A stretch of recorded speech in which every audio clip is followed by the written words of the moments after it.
అమెరికాలో రెండోసారి అధ్యక్ష బాధ్యతలు చేపట్టిన నాటి నుంచి వలసలపై ఉక్కుపాదం మోపుతున్న డొనాల్డ్ ట్రంప్ ఇదే క్రమంలో H1B వీసాదారులపై కక్ష సాధింపు చర్యలకు దిగుతున్నారు. దీంతో H1B వీసాల్లో అత్యధికులుగా ఉన్న భారతీయులకు వరుస షాక్లు తప్పడం లేదు. ఇదే క్రమంలో తాజాగా H1B వీసాల వార్షిక ఫీజుల్ని $1,00,000 పెంచేసిన ట్రంప్ ఇప్పుడు ప్రీమియం ప్రాసెసింగ్ ఫీజులపై మరో షాక్ ఇచ్చారు. H1B వీసాలతో పాటు ఇతర ఇమిగ్రేషన్ ప్రయోజనాల ప్రీమియం ప్రాసెసింగ్ ఫీజుల్ని పెంచుతున్నట్లు ఇవాళ అమెరికా పౌరసత్వం వలసదారుల సేవల సంస్థ ప్రకటించింది. ఈ ఫీజుల పెంపు మార్చి 1 నుంచి అమల్లోకి తెస్తున్నట్లు తెలిపింది.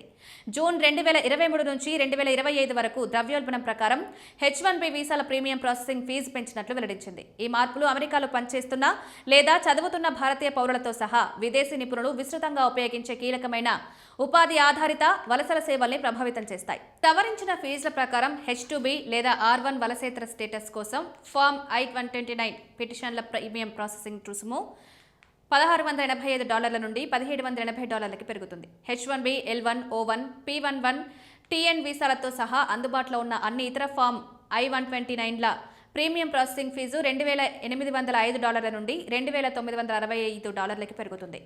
ఉపాధి ఆధారిత వర్గాల్లోని విదేశీ కార్మికుల కోసం ఫామ్ I-141 వలసదారుల పిటిషన్లకు అదే $2,965 ప్రీమియం ప్రాసెసింగ్ ఫీజు వర్తిస్తుంది. వలసేర స్థితిని పొడిగించడానికి లేదా మార్చడానికి కొన్ని దరఖాస్తులకు ప్రీమియం ప్రాసెసింగ్ రుసుములు కూడా పెరగబోతున్నాయి.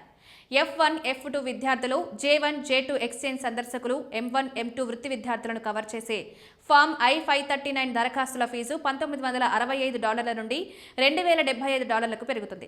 వేగంగా ఉపాధి అవకాశం కోరుకునే దరఖాస్తుల కోసం ఫామ్ I-765 దరఖాస్తుల కోసం ప్రీమియం ప్రాసెసింగ్ ఫీజు ఐచ్ఛిక ప్రాక్టికల్ శిక్షణ స్టెమ్ OPTతో సహా $1,685 నుండి $1,780కు పెరిగిపోతోంది. ఈ వీసా ఫీజుల పెంపు భారతీయ నిపుణులు, విద్యార్థులు, యజమానులపై ప్రత్యక్ష ప్రభావాన్ని చూపనుంది.